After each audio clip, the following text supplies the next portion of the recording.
Hello, welcome back to my channel. നമ്മൾ ഇന്നൊരു പഴംപൊരിയാണ് ഉണ്ടാക്കാൻ പോകുന്നത്. അപ്പോൾ പഴംപൊരി ഇഷ്ടമല്ലാത്തവർ വളരെ കുറവായിരിക്കും. പക്ഷേ ഈ ഒരു പഴംപൊരി നമ്മൾ സാധാരണ ഉണ്ടാക്കുന്നത് പോലെയല്ല ഉണ്ടാക്കുന്നത്, വേറൊരു രീതിയിലാണ്. നമ്മൾ ഇന്ന് ഒരു നേന്ത്രപ്പഴം വെച്ചിട്ടാണ് ഈ ഒരു പഴംപൊരി ചെയ്തെടുത്തിട്ടുള്ളത്. അപ്പോൾ ഈ ഒരു പഴംപൊരി ഉണ്ടാക്കുന്നത് എങ്ങനെയാണെന്ന് അറിയാം. വീഡിയോ മുഴുവൻ സ്കിപ്പ് ചെയ്യാതെ കാണണം. അതുപോലെ തന്നെ വീഡിയോ ഇഷ്ടപ്പെട്ടാൽ ലൈക്ക് ചെയ്യാനും ഷെയർ ചെയ്യാനും സബ്സ്ക്രൈബ് ചെയ്യാനും മറക്കരുത്. അപ്പോൾ പഴംപൊരി ഉണ്ടാക്കാനായിട്ട് നമ്മൾ ഇതുപോലെ ഒരു നേന്ത്രപ്പഴം എടുത്തിട്ടുണ്ട്. നന്നായിട്ട് പഴുത്ത പഴം വേണം എപ്പോഴും പഴംപൊരി ഉണ്ടാക്കാൻ എടുക്കാൻ.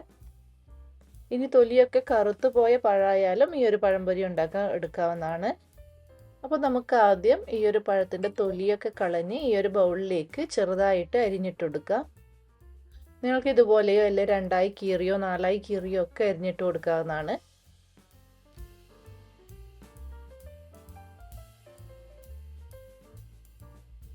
അപ്പോൾ നമ്മൾ ആ ഒരു പഴം മുഴുവൻ അരിഞ്ഞെടുത്തിട്ടുണ്ട്.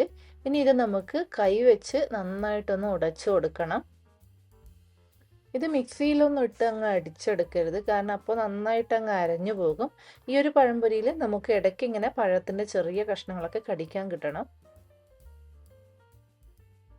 അപ്പോൾ ഇതിലേക്ക് ഞാനിനി ഏകദേശം ഒരു 2 ടേബിൾ സ്പൂൺ പൊടിച്ച പഞ്ചസാര ചേർത്ത് കൊടുക്കുന്നുണ്ട്.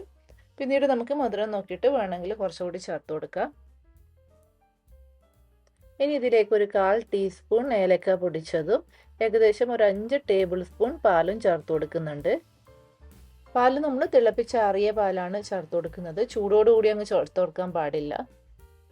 ഇനി നമുക്കിതെല്ലാം കൂടി നന്നായിട്ടൊന്ന് യോജിപ്പിച്ചെടുക്കാം. ഞാനിതിൽ ഒരു നുള്ളു ഉപ്പ് കൂടി ചേർത്ത് കൊടുത്തിട്ടുണ്ടായിരുന്നു.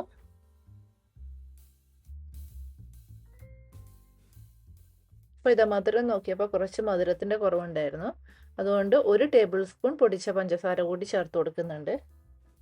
മൊത്തം നമ്മൾ 3 ടേബിൾ സ്പൂൺ പൊടിച്ച പഞ്ചസാരയാണ് ചേർത്തിട്ടുള്ളത്. ഈ പഞ്ചസാരയുടെ അളവ് നിങ്ങളുടെ മധുരത്തിനനുസരിച്ച് കൂട്ടുകയോ കുറയ്ക്കുകയോ ചെയ്യാം.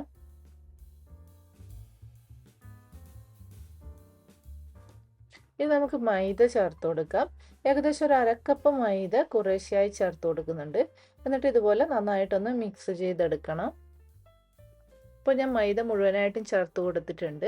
അപ്പോൾ മിക്സ് ചെയ്തെടുക്കുമ്പോൾ കുറച്ചുകൂടി ഒന്ന് ലൂസായിട്ട് കിട്ടണം. അതിന് വേണ്ടിയിട്ട് 1 ടേബിൾ സ്പൂൺ വെള്ളം കൂടി ചേർത്ത് കൊടുക്കുന്നുണ്ട്. നിങ്ങൾക്ക് വേണമെങ്കിൽ ഇപ്പോൾ ഈ ചേർത്ത് കൊടുത്ത വെള്ളത്തിന് പകരവും പാല് തന്നെ ചേർത്ത് കൊടുക്കാം. അപ്പോൾ ഇതാ നമ്മുടെ പഴംപൊരി ഉണ്ടാക്കാനുള്ള ബാറ്റർ ഇവിടെ റെഡി ആയിട്ടുണ്ട്. ഈ ഒരു കൺസിസ്റ്റൻസിയിൽ വേണം ഇരിക്കാൻ.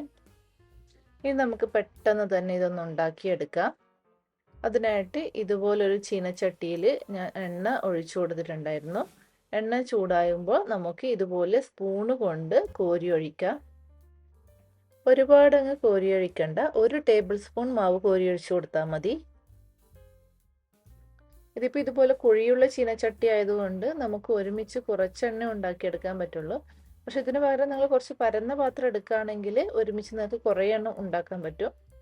നമ്മളിത് കോരി ഒഴിച്ചു കൊടുക്കുമ്പോൾ തീ ഹൈ ഫ്ലെയിമിലാണുള്ളത്. കോരി ഒഴിച്ച് കഴിഞ്ഞ ഉടനെ തന്നെ തീ കുറച്ച് മീഡിയം ഫ്ലെയിമിലോട്ട് മാറ്റിയിട്ട് വേണം ഫ്രൈ ചെയ്തെടുക്കാൻ.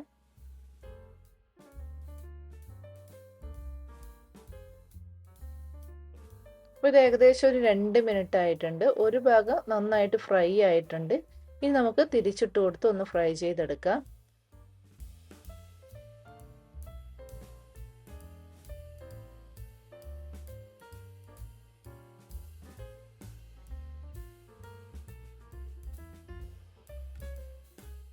നമ്മുടെ പഴംപൊരിയുടെ 2 സൈഡും ഫ്രൈ ആയിട്ടുണ്ട്. ഇനി ഇത് നമുക്ക് കോരിയെടുത്ത് ഒരു പാത്രത്തിലേക്ക് മാറ്റാം. ഇതിപ്പോൾ കാണുമ്പോൾ തന്നെ നിങ്ങൾക്ക് മനസ്സിലാക്കും, നല്ല മൊരിഞ്ഞ നല്ല ബോള് പോലെ ഇരിക്കുന്ന പഴംപൊരിയാണ്. ഇതിൽ നമ്മൾ ബേക്കിംഗ് സോഡ ഒന്നും ചേർത്തിട്ടില്ല, എന്നിട്ട് നന്നായിട്ട് ഇത് പൊങ്ങി വന്നിട്ടുണ്ട്. ഇനി നിങ്ങൾക്ക് മൈദമാവിന് പകരം വേണമെങ്കിൽ ഗോതമ്പ് മാവ് വെച്ചും ഇതുപോലെ ചെയ്തെടുക്കാവുന്നതാണ്. ഇപ്പോൾ ഗോതമ്പ് മാവ് വെച്ച് ഉണ്ടാക്കുന്നതിൻ്റെ റെസിപ്പി ഞാൻ വേറൊരു ദിവസം ചാനലിൽ അപ്ലോഡ് ചെയ്യാം.